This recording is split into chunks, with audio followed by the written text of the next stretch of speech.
Mara Gay, I have something for you. This was a comment today from the last two-term American president. If I saw a Democrat who was lying every single day, I mean, the fact checkers can't keep up. It's like just over and over again. You know, I would say, well, that's not the example I want. I don't trust that person to manage the country's affairs because it's violating the values that we try to live by. Mara, in his kind of controlled incredulity, and he really has let it fly on the road these past few days, is that as good a marker as any as at how far we've come?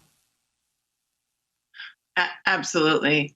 I think what former President Barack Obama described is really what we have before us is an existential election, something we haven't seen certainly in our lifetimes.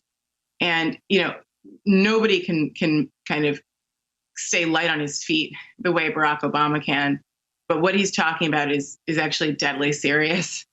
And I think that there's the big concern for tomorrow is to protect the vote, to get out every voter, no matter who they are voting for. Every American who is eligible has a right to vote.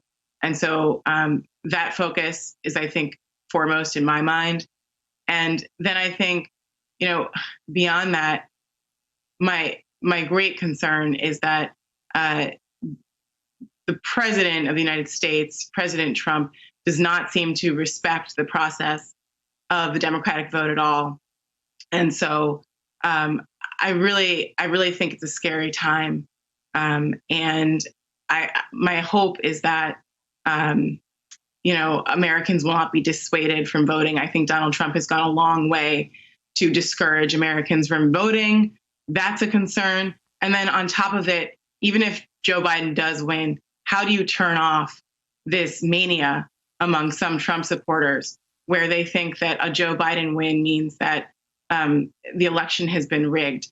This really is an existential threat to democracy. And I would just say to all Americans, just because we haven't experienced it in our lifetimes, most of us, doesn't mean that what happens in other countries where democracies fall cannot happen here. You know, my father is old enough to remember a time when he drank from a segregated water fountain. So I really think we are a newer and younger democracy than we think. And everything that was won and fought for in the 1960s is on the ballot tomorrow.